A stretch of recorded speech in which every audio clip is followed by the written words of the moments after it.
প্ৰতিটো সময়ত মোৰ লগত থকা মানুহজন, প্ৰতিটো বিপদত মোক বচাই ৰখা মানুহজন, ঘাত প্ৰতিঘাত সোমালে মলম দিয়া মানুহজন হৈছে একমাত্ৰ মোৰ বাবা।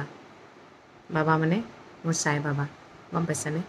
মই কাৰো ওপৰত একো আশা নকৰোঁ, মাত্ৰ ভগৱানৰ ওপৰতো আশা নকৰোঁ। মাত্ৰ ভগৱানক কওঁ, ভগৱান ক'ৰবাত যদি মই অকণমান বেলেগ পথেৰে গৈছোঁ তেনেহ'লে মোক ৰাস্তাটো শুধৰাই দিবা। মই কষ্ট কৰি খাম, এনেই নালাগে। মোৰ জীৱনত লিখাও আছে, মই ফকতে পোৱা বস্তু একো নাপাওঁ। মই কষ্ট কৰিলেহে মোৰ জীৱনত মানে মই টকা ঘটিব পাৰিম। সেইকাৰণে মই কষ্ট কৰিয়ে টকা ঘটা মানুহ ভাই। কাৰোৰ পৰা একো আশা নকৰোঁ, যদি দিব পাৰিছোঁ দিছোঁ, আনৰ পৰা কিন্তু আশা নকৰোঁ। এইজনে মোৰ বাবা। আজি মই 9 নম্বৰ ব্ৰতটো শেষ কৰিব লৈছোঁ। এইফালে মই ভোগ দিছোঁ কল, এইফালে মগু তিয়াই থৈছোঁ, এইফালে পানী দিছোঁ। বাবা এজন সকলোৰে মংগল কৰিব, বাবা সকলোৰে মংগল কৰিব দেই।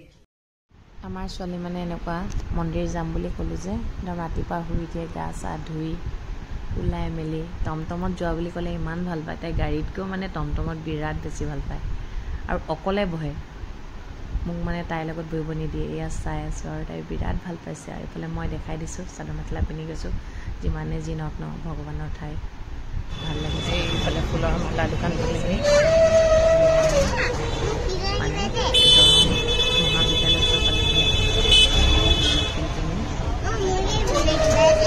অঁ দিম দেই।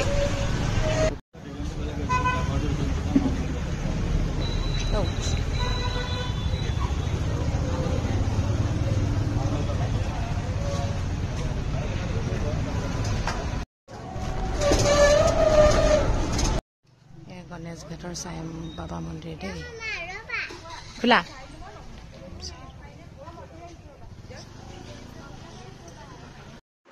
আজি মোৰ 9 নম্বৰ ব্ৰতটো শেষ হ'ব আৰু 9 দিন ব্ৰত ৰাখিছোঁ। সাই বাবাৰ 9 দিন ব্ৰত ৰাখিলে বোলে যি মনৰ পৰা ভাবে সেইটো সফল হয়। সফল হয়নে নহয় মই নাজানো, কিন্তু কিবা মনত কিবা এটা শান্তি পাওঁ। আৰু এটা কথা, কেতিয়াবা বহুত বেছি অকলশৰীয়া লাগিলে কিন্তু এনেকুৱা লাগে কাৰোবাৰ লগ এটা আছে, সেইজনেই হৈছে মোৰ বাবা। আৰু আজিকালি মানুহৰ আগত কথাবোৰ ক'বলৈ মন নাযায়, গম পাইছেনে?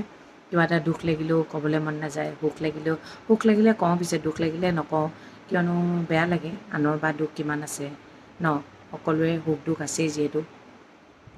কিন্তু ভগৱানৰ আগত স্বতঃস্ফূৰ্তভাৱে নিজে নিজে ওলাই যায়। আনৰ আগত কান্দিবতো নোৱাৰোৱেই বাৰু, কিন্তু ভগৱানৰ আগত চকু পানী সোপা নিজে নিজে ওলাই যায়। মানে এটাই কওঁ আৰু, বাবা আপুনিতো সকলো জানি, আপোনাক কোৱাৰ কোনো প্ৰয়োজনেই নাই। সেইটো কাৰণে তেওঁ মোৰ লগত সদায় থাকেই কিন্তু দেই। সেইকাৰণে বৃহস্পতিবাৰটো মানে চিৰজীৱন, যেতিয়ালৈকে জীয়াই আছোঁ তেতিয়ালৈকে ব্ৰত মানি থাকিম। আৰু এই যে ব্ৰতবোৰ মানো, অকল ঘৰখনৰ শান্তি, নিজৰ ছোৱালীজনী আৰু নিজৰ মানুহজনৰ সুখ বিচাৰোঁ, তাতকৈ বেলেগ একো নিবিচাৰোঁ, গম পাইছেনে? কিন্তু মোৰ কথা ভবা মানুহ কোনোৱেই নাই, কিন্তু মোৰ কথা ভবা মানুহ এজনেই আছে, সেই বাবা, গম পাইছেনে? সেইকাৰণে তেওঁক মই কেতিয়াও এৰি নিদিওঁ। মই সেইকাৰণে জীৱনত কেতিয়াও অকলশৰীয়া নহওঁ। অকলশৰীয়া হৈছোঁ, অকলশৰীয়া হৈও অকলশৰীয়া হোৱা নাই, কিয়নো তেওঁ মোৰ লগত ছাঁটো গতে থাকেই।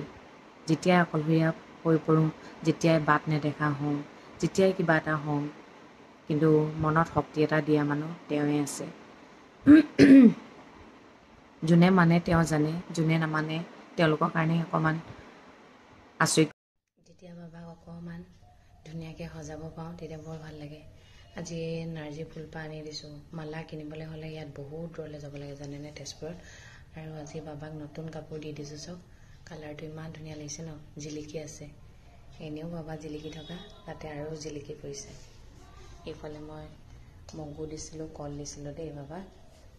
এয়া এইজনে মোৰ বাবা, যিজনে মোক পূৰা মানে মোৰ ছাঁটো গতে লাগি থাকে, মোক প্ৰতিটো বিপদত সহায় কৰে। আপোনালোকৰো সহায় কৰিব, মাত্ৰ বাবাৰ নামটো ল'ব এবাৰ। ওম সাই ৰাম, ওম সাই ৰাম। আমি মানুহবোৰ ইমান স্বাৰ্থপৰ, আমি বিপদৰ টাইমত ভগৱান ভগৱান কৰি থাকোঁ, যেতিয়া ভাল টাইম আহে তেতিয়া ভগৱানক মনত পেলাবলৈ সময় নাথাকে। মুঠতে প্ৰতিটো কাম কৰিবৰ টাইমত ভগৱানৰ নামটো ল'বই। যিমানেই কঠিন সময় নাহক ভগৱানে আপোনাক পাৰ কৰিবই। মই কিন্তু তাৰ প্ৰমাণ পাইছোঁ। কঠিন টাইম পাইছোঁ কিয়? নিজৰ ভুলৰ কাৰণে। নিজে আমি কিছুমান ভুল কৰোঁ যে, সেইকাৰণে ভগৱানে মানে সেইটো ভুগিবলৈ দিয়ে। ৰিয়েলাইজ কৰ মানে জীৱনটোত কি ভুল কৰিছ, যিটো ভুল কৰিছ সেইটো ভুল যাতে দুনাই নকৰ। আকৌ যদি সেই ভুলটো পাহৰি যাওঁ আকৌ আমাক সেই ভুলটো দিব। গম পাইছেনে? জীৱনটো এটা শিকনি, স্কুল মানে। জীৱনৰ শিকনিটো বৰ কষ্টকৰ জানে। স্কুলৰ পাঠদানটোৱে ভাল যদি জীৱনৰ শিকনিটো বৰ কঠিন। সেইকাৰণে ভগৱানৰ নামটো ল'ব, ভগৱানে প্ৰতিটো বিপদৰ পৰা বচাব। ঠিক আছে তেন্তে দিয়ক, আজিলৈ আহিছোঁ। সদায় কোৱাৰ দৰে কওঁ, ভগৱানে সকলোৱে মংগল কৰক, সকলো সদায় ভালে থাকক। Good night.